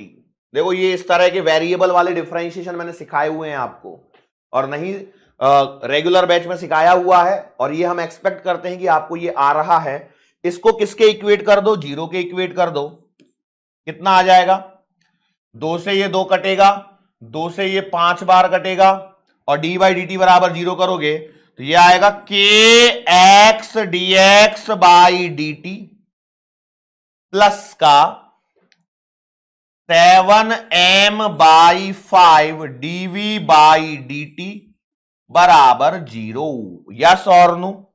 अब यहां पर एक बड़ी ही प्यारी सी चीज देखो, dx बाई डी टी को मैं लिख सकता हूं v और dv बाई डी टी को मैं लिख सकता हूं a। तो यहां से आएगा कितना आएगा? देखो के एक्स वी प्लस का 7m बाई 5 इंटू ए बराबर 0। ओके, चलो इसको उधर लेके चलते हैं। तो 7m ए बाई 5 बराबर माइनस के वी और एक्स। यस और नो? आपने बोला सर बात तो सही लग रही है लेकिन थोड़ी सी परेशानी तो अभी भी हो रही है। अच्छा, और एडजस्टमेंट करो। सो इट इंप्लाइज ए बराबर 5 इधर जाएगा तो -5 केवी अपॉन 7m इंटू एक्स। ये हो रहा है या नहीं हो रहा है? तो आपने बोला बात तो सही है। अब देखो जरा यहां पर,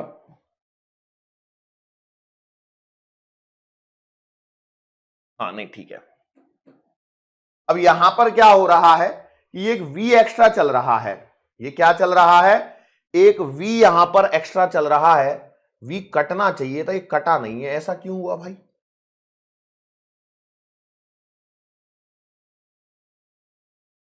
ऐसा कैसे हो गया? कटा क्यों नहीं भाई? v तो कट जाना चाहिए था, ऐसे तो हो ही नहीं सकता। v ये ओमेगा स्क्वायर के बराबर v तो आ ही नहीं गा, आएगा ही नहीं, सॉरी मतलब कोई गलती करी क्या मैंने? एक बार चेक करने दो बेटा। v नहीं आ सकता ना, हमें मालूम है भाई कि k बराबर माइनस ओमेगा स्क्वायर एक्स लगाना है। तो डी बाई डी टी के by 2 2x dx by d t plus 7m by 10 2v dv by d T. ठीक है, 2 से 2 को मारा के एक्स, ठीक है, dx बाई डी टी को मैंने v लिख दिया। ओके, 7m बाई 5 बच गया, 2 से 2 कट गया था। ओ यहां का v रह गया है हमसे, तो यहां पर एक v और है। ठीक है, तो देखो v से v कट चुका है, तो के एक्स प्लस का 7m बाई 5a बराबर 0। सॉरी फॉर मिस्टेक, तो v यहां पर नहीं आएगा।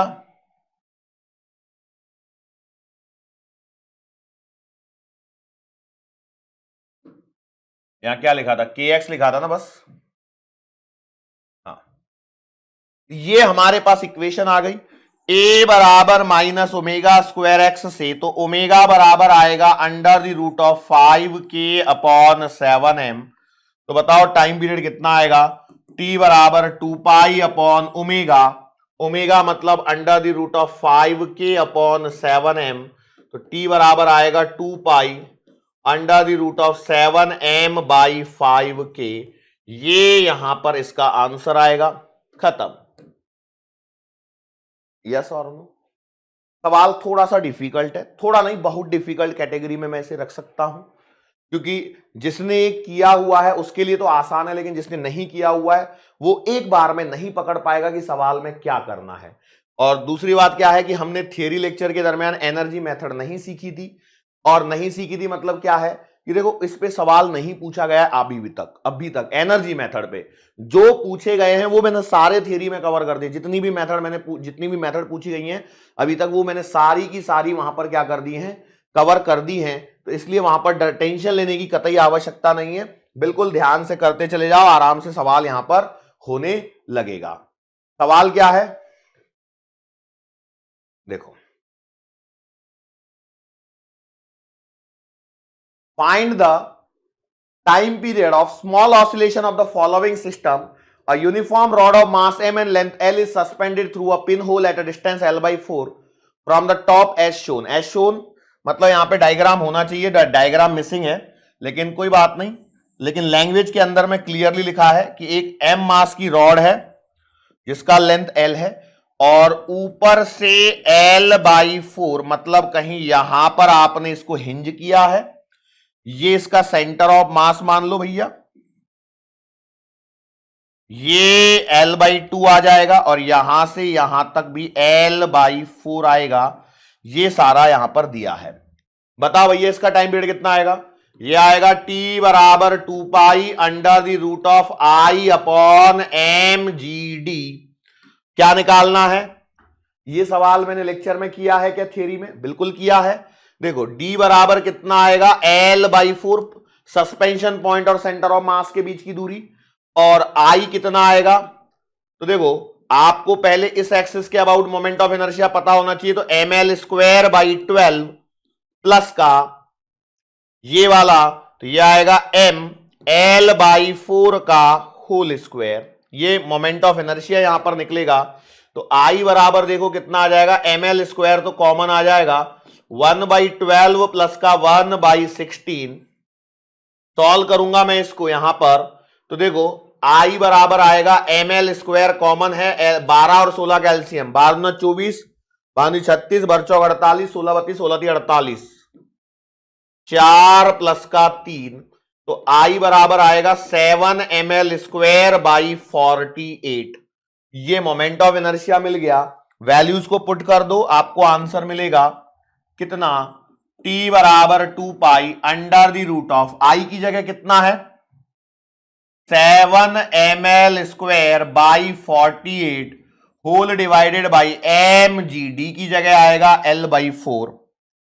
आगे फर्दर सॉल्व करेंगे, T बराबर 2 पाई अंडर रूट के अंदर में देखो 7 ml स्क्वायर, ये 4 इधर चला जाएगा अपॉन 48 एम जी और L कैंसलेशन करो, एक L से एक L कटेगा, 4 से काटोगे 12 आएगा, तो T बराबर आएगा 2 pi under the root of 7 ml upon 12, एक M से M भी तो कटेगा, 7L अपॉन 12G। ये यहां पर टाइम पीरियड का आंसर आएगा, ये यहां पर टाइम पीरियड का आंसर आएगा। T बराबर 2 pi under the root of 7L upon 12G। ऐसा क्यों लग रहा है कि मैंने थ्योरी लेक्चर में इसका आंसर गलती से ml स्क्वायर बाई 3 से तो नहीं निकाल दिया मैंने, पता नहीं, एक बार ठीक है आप लोग क्रॉस चेक कर लेना बेटा। बट मैंने अभी यहां जो निकाला है वो मोस्टली पूरा का पूरा सही ही है आंसर, कोई दिक्कत नहीं होनी चाहिए मेरे हिसाब से तो। और मेरे हिसाब से आंसर जो आ रहा है T बराबर 2 pi under the root of 7L upon 12G। हालांकि ऐसा भी हो सकता है कि आप ये करो, क्या 2 को अंदर मल्टीप्लाई कर दो तो T बराबर pi under the root of 7L upon 3G आ जाए। क्यों? 2 जब अंदर जाएगा 4 बनेगा, 4 3 12, तो ये भी हो सकता है आंसर, इसलिए टेंशन ना लें। ठीक है, दोनों में से कोई भी आंसर हो सकता है इस सवाल के लिए जो मैंने यहां पर अभी आपको करवाया है। अगला सवाल देखो क्या आ रहा है, एक पार्टिकल है सब्जेक्टेड टू SHM लिखा है, 2 SHM यहां पर दिए गए हैं और 2 SHM में क्या दिया गया है बेटा, यहां पर एम्पलीट्यूड दिया गया है A1 बराबर 6 सेंटीमीटर और A2 बराबर 8 सेंटीमीटर। सवाल देखो, A particle is subjected to 2 SHM, same time period in the same time period in the same direction। 2 बार लिखा गया, कोई बात नहीं, A1 दिया है, A2 दिया है, find the resultant amplitude if the phase difference between the motion is 0 degree, 60 degree, 90 degree, 120 degree. क्या करेंगे, रिजल्टेंट एम्पलीट्यूड का फॉर्मूला लिखेंगे, under the root of A1 square plus A2 square plus 2A1 A2 cos alpha 1 minus alpha 2 बराबर है। यहां पर ध्यान दो, पहले सवाल में फेज डिफरेंस 0 का है, मतलब पहला सवाल कह रहा है कि अल्फा 1 माइनस अल्फा 2 कितना है, 0 डिग्री है। तो R बराबर आएगा under the root of A1 square plus का A2 स्क्वायर प्लस का 2A1 A2 और cos 0 1, ये रूट के अंदर में ही है, तो यहां से R बराबर बनेगा under the root of A1 square plus A2 square plus का 2A1 A2, मतलब मैं इसे डायरेक्टली लिख सकता हूं A1 प्लस का A2 बराबर है। तो मुझे बताओ पहले सवाल का जो आंसर आएगा वो कितना आएगा, R बराबर आएगा 6 प्लस का 8 14 सेंटीमीटर, ठीक है। दूसरे का निकालें 60 सेंटीमीटर। B है R बराबर under the root of A1 square plus का A2 का स्क्वायर प्लस का 2A1 A2 कॉस 60, ठीक है। चलो वैल्यू पुट करके करते हैं सीधा सीधा इस बार, 6 का स्क्वायर प्लस 8 का स्क्वायर प्लस 2 गुणा 6 गुणा 8 कॉस 60 आएगा 1/2। R बराबर देखो कितना आएगा 36 और ये 64 और ये 2 से 2 कटेगा और ये आएगा 48। R बराबर 36 64 100 अंडर द रूट ऑफ 148। अगला देखो कितना है 90 डिग्री। अब कुछ नहीं बचा है बेटा, अब ये सिर्फ और सिर्फ स्केलर वेक्टर जैसा सवाल चल रहा है। R बराबर अंडर द रूट ऑफ 6 का स्क्वायर प्लस 8 का स्क्वायर प्लस 2 गुणा 6 गुणा 8 और गुणा cos 90, cos 90 0 तो ये खत्म। R बराबर under the root of 36 plus का 64 100 का रूट 10, आंसर सेंटीमीटर में आएगा। ध्यान रखना आंसर सेंटीमीटर में चल रहा है क्योंकि ये सेंटीमीटर में दिए हैं। लास्ट है 120 डिग्री वाला, तो 120 डिग्री वाला मैं कैसे करूंगा, डी नंबर का सवाल है। R बराबर अंडर द रूट ऑफ 6 का स्क्वायर प्लस 8 का स्क्वायर प्लस 2 गुणा 6 गुणा 8 इंटू कॉस 120 डिग्री। कॉस 120 कितना होता है, मैं साल भर बोलता आया हूं, कॉस 120 की वैल्यू याद होनी चाहिए, कितनी, माइनस का 1/2। कितना आएगा, माइनस का 1/2। यहां पर क्या होगा जरा देखना बेटा, 2 से ये 2 कैंसल, 36 64 100 100 में से गए 48, आंसर विल बी रूट 52। मुझे लगता है खत्म होने को आ गए, इसके बाद एक आध सवाल और बचा होगा। 67 नंबर की स्लाइड पे मैं चल ही रहा हूं ऑलरेडी, एक सवाल और बचा होगा, है ना। चलो उसको भी खत्म कर लेते हैं। सवाल ये रहा आपकी स्क्रीन पर, a particle is subjected to 2 simple harmonic motion, x1 बराबर a1 साइन ओमेगा टी और x2 बराबर a2 sine omega T plus का π/3, ठीक है। Okay, find the displacement eight t बराबर 0, the maximum speed of the particle and the maximum acceleration of the particle. ये कुछ गड़बड़ी है क्या सवाल में, नहीं कोई गड़बड़ी नहीं है। देखो एक्चुअली में क्या है, ये डिस्प्लेसमेंट पूछ रहा है, मतलब क्या कर रहा है, इन दोनों का कंपोजिशन कराना है और रिजल्टेंट डिस्प्लेसमेंट यहां पर निकालना है। सर लेकिन ये सवाल में तो कहीं मेंशन हो ही नहीं रहा है। भाई जाहिर सी बात है, एक पार्टिकल के 2 SHM दे रखे हैं तो क्या दिक्कत है। तो भैया देखो यहां पर अल्फा 1 माइनस अल्फा 2 कितना आएगा, π/3। ओके, तो जो आप ये लिखोगे इक्वेशन, इक्वेशन जो लिखी जाएगी वो होगी कैसी, x बराबर r sign omega T plus का डेल्टा। ये ध्यान रखना, ये ध्यान रखना। अब इसमें आपको क्या क्या करना है, r निकालना है, तो r आएगा under the root of a1 square plus a2 square plus 2a1 a2 और cos π/3, cos π/3 अगेन 1/2, 2 से 2 कटेगा, तो r बराबर आएगा under the root of a1 square plus a2 square plus a1 a2, ठीक है। ये रिजल्टेंट आ गया एम्पलीट्यूड का। अब क्या बच गया, डेल्टा। डेल्टा कैसे निकालोगे, डेल्टा बराबर क्या आएगा, tan inverse A1 sine alpha 1 plus का A2 sine alpha 2 upon A1 cos alpha 1 plus का A2 कॉस अल्फा 2। देखो ये लेंदी सवाल होते हैं, टाइम कंज्यूमिंग होते हैं, लेकिन आसान होते हैं। अब यहां पर देखो तो डेल्टा बराबर आएगा tan इनवर्स A1 कितना है, A1 है, अल्फा 1 क्या है 0 plus A2 sine 60 degree, pi by 3 की जगह मैं 60 लिख रहा हूं और कुछ नहीं है, A1 कॉस 0 प्लस का A2 कॉस 60 बराबर है क्या। चलो तो डेल्टा बराबर आएगा tan इनवर्स, ये तो 0 हो जाएगा, A2 साइन 60 मतलब आएगा √3 A2 by 2 whole divided by A1 plus, ये A1 क्यों लिखा, cos 0 1 आएगा, A2 cos 60 1 आएगा, तो ये आएगा A2 बाई। क्लियर। अगले स्टेप में मैं क्या करूं, इसको सॉल्व करेंगे थोड़ा सा, तो डेल्टा बराबर आएगा tan इनवर्स। देखो यदि मैं यहां पर 2 और यहां 2 लिख दूं तो ये 2 एलसीएम लेके कॉमन से कट जाएगा, तो कितना बचेगा, √3 A2 divided by 2A1 plus का A2। ठीक है, तो यहां से आपको मिलेगी इक्वेशन, क्या मिलेगी, x बराबर, सॉरी इक्वेशन आपके पास में आ चुकी है, बस अब आपको कुछ भी नहीं करना है, ये वैल्यूज वगैरह मैंने निकाल दी हैं, सो इसी को आपको यहां पर रखना है, इसी को आपको यहां पर रखना है। क्लियर हो गया। अब क्या निकालना है, maximum speed omega into resultant, omega है यहां पर, ओमेगा ये इसमें आ जाएगा, मैक्सिमम एक्सेलरेशन ओमेगा स्क्वायर ए। तो चलो इन दो सवालों को और निपटा दो। तो देखो अब आपकी पहली इक्वेशन आएगी x बराबर r, मतलब under the root of A1 square plus A2 square plus A1 A2 बराबर sine omega T plus delta, delta कितना आ रहा है बेटा, tan inverse √3 A2 upon 2A1 plus का A2, खत्म। ये डिस्प्लेसमेंट की इक्वेशन आ गई। अब क्या पूछा है, V मैक्सिमम कितना होता है, ओमेगा इंटू ए, लेकिन ए किसका, रिजल्टेंट वाले का, तो आंसर आएगा omega under the root of A1 square plus A2 square plus A1 A2।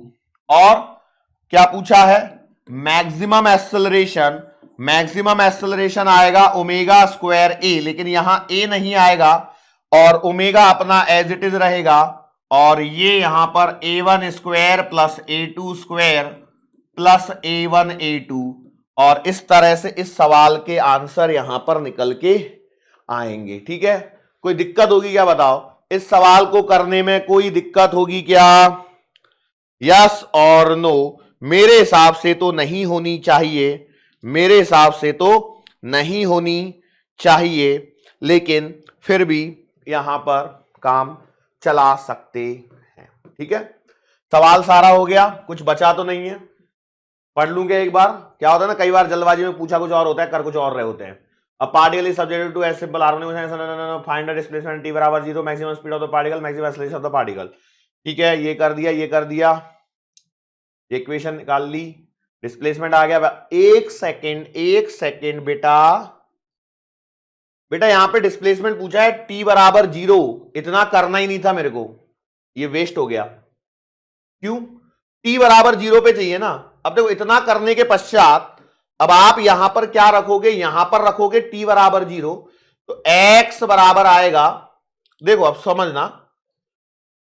समझना एक चीज को, x बराबर है, अभी कितना है, ये है under the root of A1 square plus A2 square plus A1 A2 sine omega T plus का tan इनवर्स √3 है ना, √3 था कि नहीं था, हाँ √3 A2 अपॉन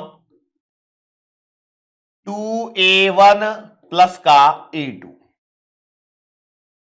t बराबर 0 यदि मैं करता हूं तो एट t बराबर 0, तो x बराबर आएगा under the root of A1 square plus का A2 स्क्वायर प्लस का A1 A2 साइन, ये तो खत्म हो जाएगा और फिर से ब्रैकेट के अंदर में चलेगा tan inverse √3A2 upon 2A1 plus का A2।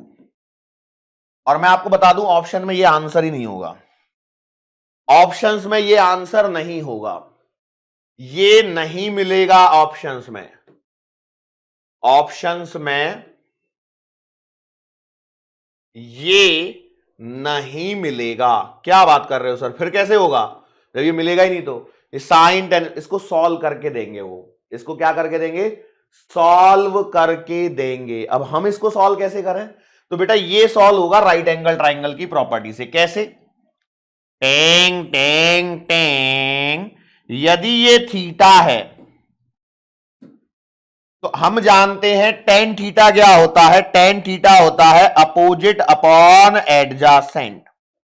इसका मतलब ये वाली साइड √3A2 की है और ये वाली साइड 2A1 प्लस का A2 की है। यस और नो? तो ये वाली साइड कितने की आएगी?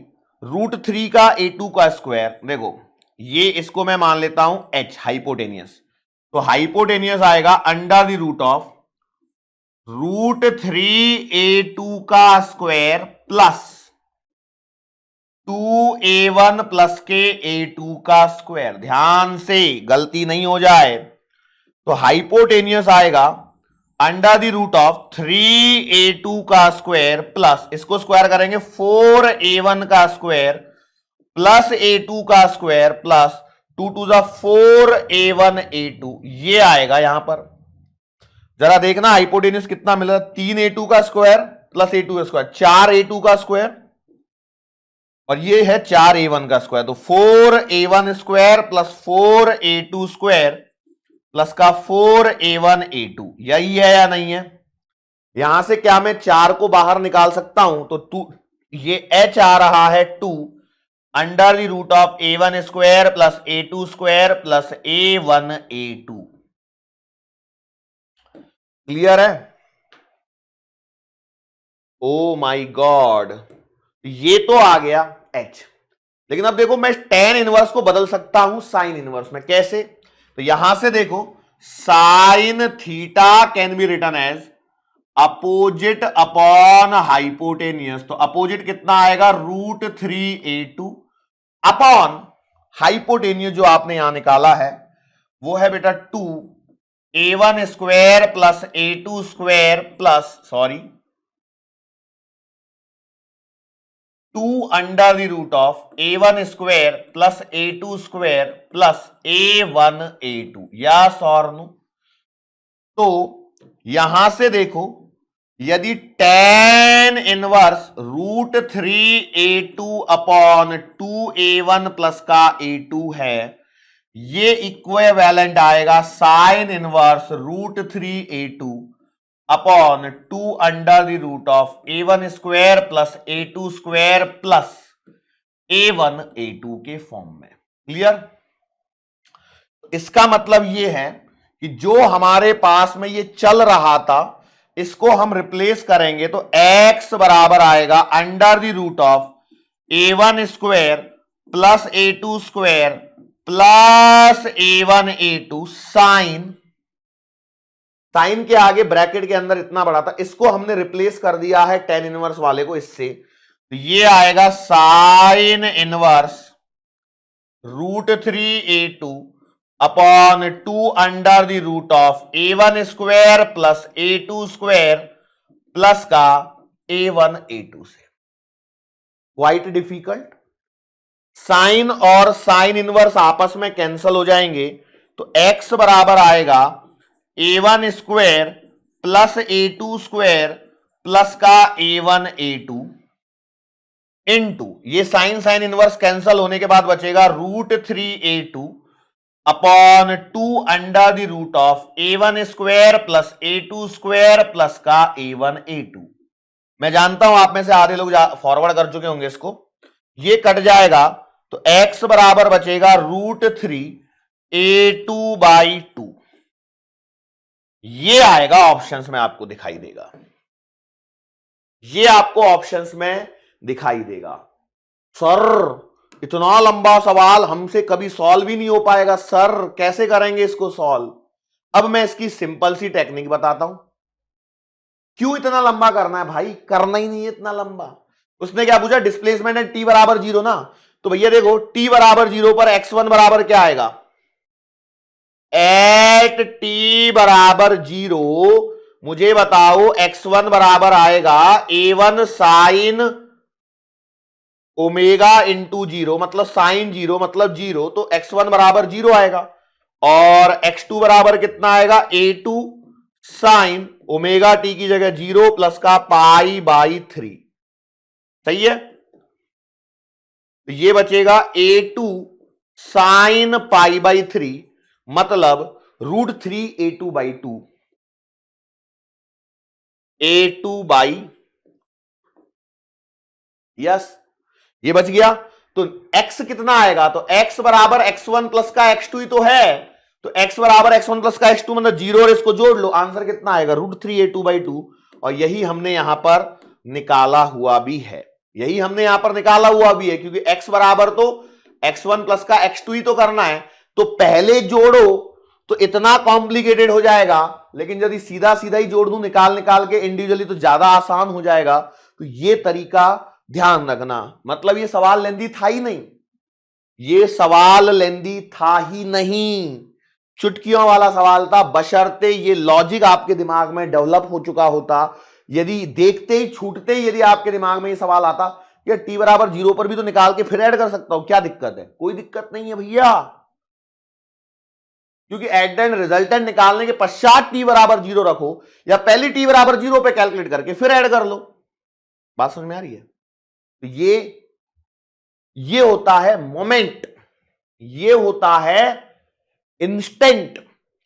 एग्जाम में यही यदि क्लिक हो गया तो सवाल जल्दी सॉल्व होता है, अदरवाइज जब सवाल क्लिक नहीं होता है तो बस आप लगे रहो, बस वो कब होगा पता नहीं, सवाल हो जाते हैं। एक बात ध्यान रखना, क्या होता है ना, जैसे बीइंग अ टीचर, जैसे हम लोग अब पढ़ा रहे हैं आपको, तो कई बार हमारे साथ भी होता है कि सवाल एक आध बार अटक जाता है, एक आध बार अटक जाता है, तो वो क्या करता है, समय मांगता है, फिर क्या मांगता है, समय मांगता है। लेकिन यदि वो किसी इंस्टेंट पे क्लिक हो गया, ये चीज मिस हो गई, या तो मिस हो गई या क्लिक हो गई, मिस हो गई तो टाइम लगाएगी, और क्लिक हो गई तो चुटकियों में हो जाएगा।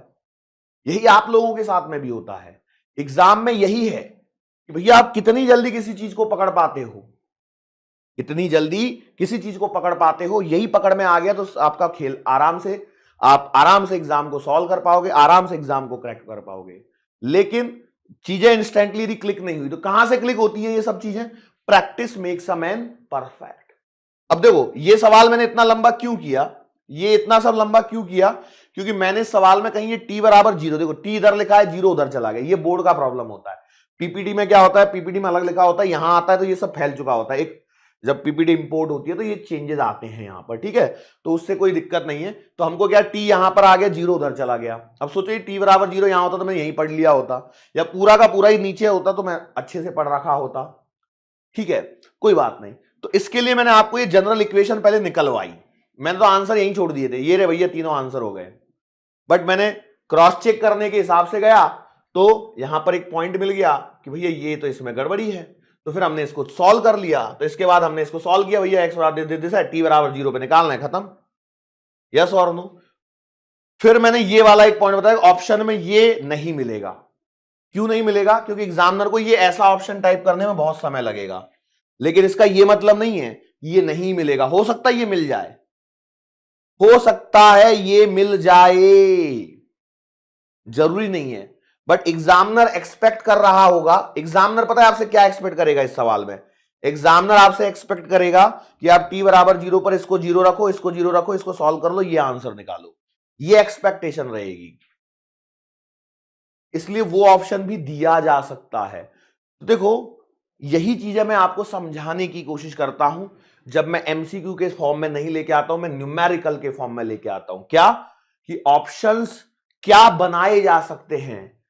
क्योंकि देखो जाहिर सी बात है, यदि मैं कोई क्वेश्चन ले रहा हूं तो ये कहीं ना कहीं किसी ना किसी बुक में छपा हुआ क्वेश्चन है कि नहीं है, बिल्कुल है। तो वहां पर क्या किया जा रहा है, वहां पर जो ऑप्शन लिखे हैं वही कि भैया आपके सामने आ जाते हैं। तो सर फिर आप बैठ के बना भी लिया करो ना चार छह ऑप्शंस, है ना। आप लोगों के मन में आ रहा होगा ऐसा मैं जानता हूं, बड़े ही आराम से, ठीक है। चलो सो काफी समय हो गया है ना, निकल गया, काफी समय निकल गया है, मतलब 1.5 घंटे से बड़ा लेक्चर हो ही गया है।